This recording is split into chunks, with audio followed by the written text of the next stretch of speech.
Hello বন্ধুরা, আসসালামু আলাইকুম। কেমন আছেন সবাই? শামুস কিচেনে আরও একবার আপনাদের স্বাগত জানাই। তো আজকে আমি বেগুন দিয়ে চিংড়ি রান্না করছি। তো এরকম একটা সবজি ভাজি থাকলে কিন্তু খেতে ভালোই লাগে, মন্দ হয় না। ভাতের সাথে কিন্তু একদম জমে যায়। তো আশা করছি আজকের এই রেসিপিটা আপনাদের ভালো লাগবে। তো বন্ধুরা, বেগুন রান্না করার জন্য আমি এখানে এরকম কালো বেগুনগুলো নিয়েছি আর এরকম লম্বা লম্বা করে কেটে নিয়েছি। আপনারা চাইলে যে কোনো ধরনের বেগুনই নিতে পারেন। তো বেগুনটা আজকে আমি চিংড়ি দিয়ে রান্না করব। এখানে আমি কিছু চিংড়ি নিয়েছি, চিংড়িগুলোকে আমি ভালোভাবে বেছে ধুয়ে নিয়েছি। তো বেগুন দিয়ে চিংড়ির একটা সবজি বা তরকারি রান্না করলে কিন্তু খেতে খুবই ভালো লাগে। চলুন কথা না বাড়িয়ে আমরা মূল রেসিপিতে চলে যাই। তো বন্ধুরা, আমি গ্যাসের উপরে একটা কড়াই বসিয়ে দিলাম। কড়াইয়ে আমি তেল দিয়ে দিচ্ছি। এখানে আমি দুটো শুকনো মরিচ দিয়ে দিলাম। তো এখন আমি পেঁয়াজ দিয়ে দিই। পেঁয়াজটাকে আমি হালকা সফট করে ভেজে নেব। তো আমি এখন সামান্য পরিমাণে হলুদ গুঁড়ো দিয়ে দিচ্ছি। 1 চামচ রসুন বাটা দিলাম। এখানে আমি ধুয়ে রাখা চিংড়িগুলো দিয়ে দিচ্ছি। এখানে আমি সামান্য পরিমাণে পানি দেব। এখানে আমি 1/2 চামচ জিরার গুঁড়া দিলাম। এখানে আমি মরিচের গুঁড়া দিলাম 1/2 চামচ। আপনারা ঝালটা যেরকম পছন্দ করেন সেভাবে দিয়ে নেবেন। ধনিয়ার গুঁড়া দিলাম 1/2 চামচ। এখানে আমি লবণ দিয়ে দিলাম। তো এই সব কিছু এখন আমি ভালোভাবে কষিয়ে নেব চিংড়িটাকে।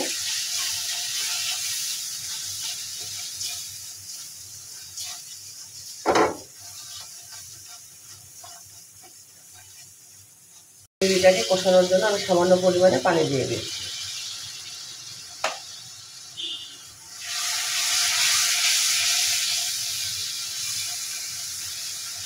আমার কষানো হয়ে গেছে, এখন আমি ধুয়ে রাখা বেগুনগুলো দিয়ে দিচ্ছি। দিয়ে আমি এখন নেড়ে দেব।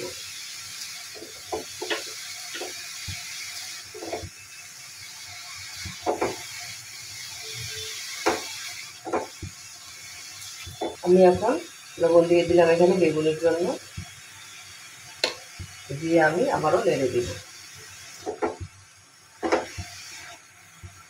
নেড়ে চেড়ে আমি এখন একটা ঢাকনা দিয়ে দিচ্ছি কিছুক্ষণের জন্য। তো বন্ধুরা, আমি আপনাদের ঢাকনা খুলে দেখাচ্ছি যে এটা থেকে কতটা পানি বের হয়েছে।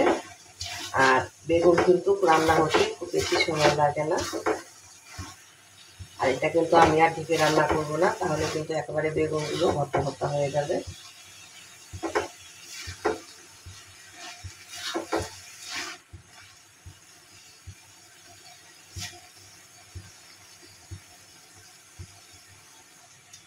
তো আমার কিন্তু পানিটা শুকিয়ে গেছে।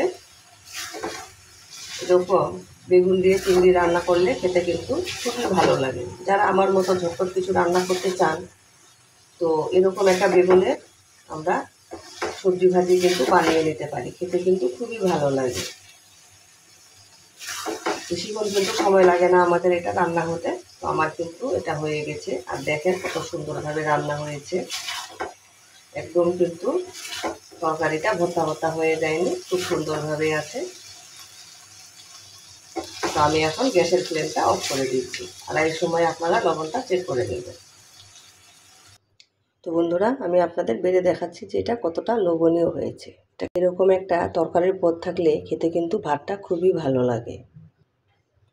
তো আশা করছি আজকের এই বেগুনের রেসিপিটা আপনাদের ভালো লাগবে। তো আজকের এই রেসিপিটা যদি ভালো লেগে থাকে অবশ্যই লাইক দিবেন, কমেন্ট করবেন, শেয়ার করে দিবেন বেশি করে। আপনাদের একটা সুন্দর কমেন্ট আমাকে উৎসাহ দেয়।